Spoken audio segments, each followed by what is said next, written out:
If I mentioned Grand Theft Auto 6 and 100 billion in the same sentence, you'd probably be wondering what that was. Would it be the amount of money that Rockstar is going to make in year one? Is it going to be the amount of views on all the trailers combined? Well, we'll be talking about what that number is and how it makes sense for GTA 6 all in this video today. So I saw this article on Eurogamer that was very intriguing. It said Nintendo Switch 2, which we'll actually talk about in a little bit because a lot of people have been associating the Switch 2 with GTA 6, and Grand Theft Auto 6 expected to boost games industry to nearly $100 billion record growth by 2027.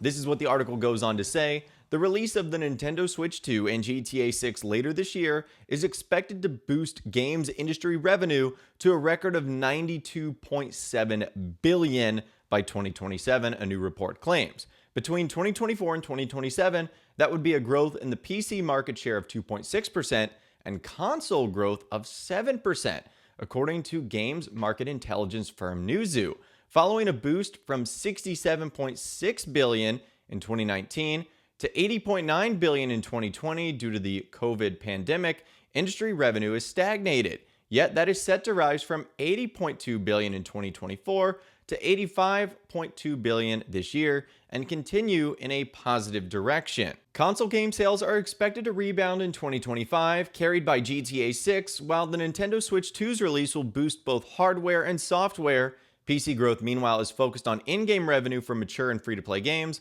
Newzoo states the absence of major technical content or distribution innovation has precluded higher player growth this decade. And they actually show a chart that kind of shows us the trend of how things are going right now. From 2015 to 2018, you could see there was a huge jump in the consoles, up 13.4%, but only a small bump for PC. However, from 2018 to 2021, PC saw a massive bump and consoles sort of, leveled out with it. During the pandemic years of 2021 to 2024, consoles actually declined, PC going up, but now the prediction, again, thanks to Grand Theft Auto 6, primarily is that consoles are going to explode from now until 2027. And that makes sense because it's been 12 years since the last Grand Theft Auto game, so many people either have a system that's not going to play it, like a PlayStation 4 or an Xbox One, or are primarily PC or mobile gamers and thus will be forced to buy a console in order to play Grand Theft Auto 6. That might be the cheaper iteration of the Series S, or they might say, hey, I want to go for the big banana and get the PlayStation 5 or the PS5 Pro. Either way, you're going to play that on a console, and you might be able to play it on Switch 2, something we'll touch on in a little bit. But anyways, the article goes on to say this: as with last year's annual PC and gaming console report from Newzoo, older games dominate playtime.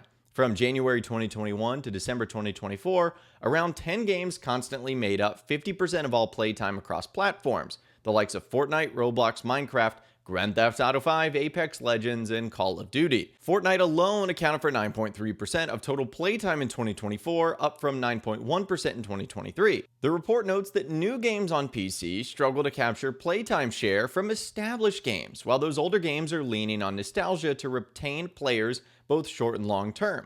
Fortnite achieved this with the return of its OG map, with the likes of PUBG and Call of Duty have imitated.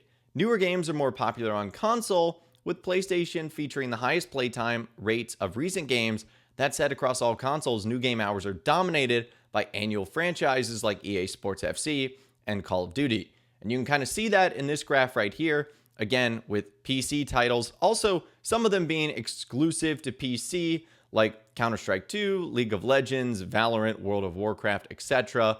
But on the console games, you can see that aside from Fortnite and maybe Roblox, and Grand Theft Auto being the mainstay from, again, over a decade ago, it is those annualized titles like Call of Duty, EA, etc. Now moving on, the study also investigated whether players are playing fewer games and found the proportion of players engaging with 3 games or fewer has generally increased across all platforms. Steam users are more likely to play a larger quantity of games, though this is skewed by a greater number of less expensive indie and AA titles.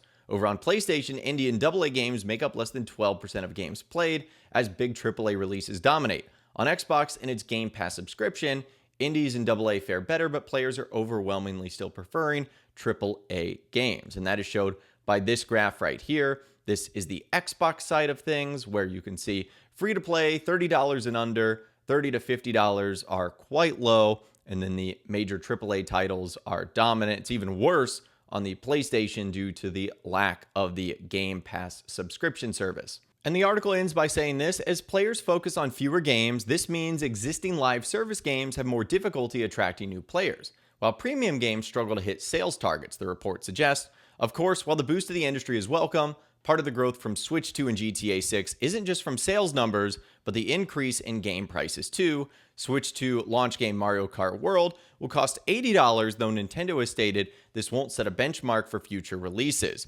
As for the price of GTA 6, it's yet to be determined, but reports have suggested it could cost upwards of $100 on release. So long story short, players are playing fewer games because they're getting more expensive, and they're also going to have to do so on a limited set of systems, at least as far as Grand Theft Auto 6 goes, that being the consoles of Xbox Series X and S and PlayStation 5.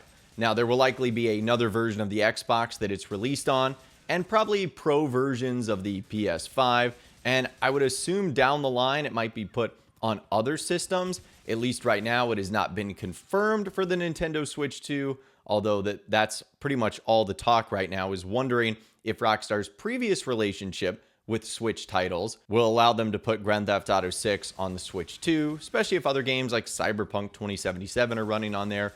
But I would say even Cyberpunk 2077 is going to be far less graphically and technically enhanced than what we're going to see in Grand Theft Auto 6. So it's not really apples to apples, and you also have to realize that Grand Theft Auto 6 is probably going to be the biggest entertainment piece of property of all time, and fans have been waiting, almost a decade and a half for it to come out. So it's pretty much going to be anything and everything that everyone's playing for, I would say, the at least first couple of weeks to not months after the game comes out. So I found this article to be incredibly interesting. Obviously, this is a little bit more of the business side of video games, which is honestly kind of when we hear from Rockstar's parent company, Take-Two Interactive. And speaking of them, I've said this in the past couple of videos, but it is super important. We know their earnings call is going to be happening in sort of early to middle May. And by then, that's Rockstar's deadline to sort of talk about Grand Theft Auto 6. They're going to be forced to update when the game will be releasing or if it'll eventually be delayed. But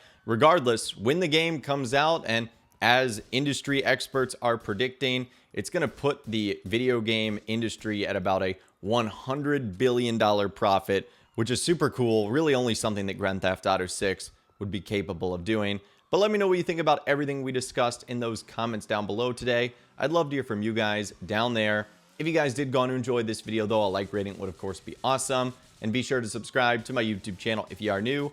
You want to stay up to date on all the GTA 6 videos that I'll be doing here on my channel. And be sure to ring that notification bell as well. Sometimes YouTube just doesn't work, and if you ring that bell, you'll always be guaranteed to be notified when new videos arrive. But of course, as always, guys, thank you all so much for watching. Take care, and I'll see you guys in the next video.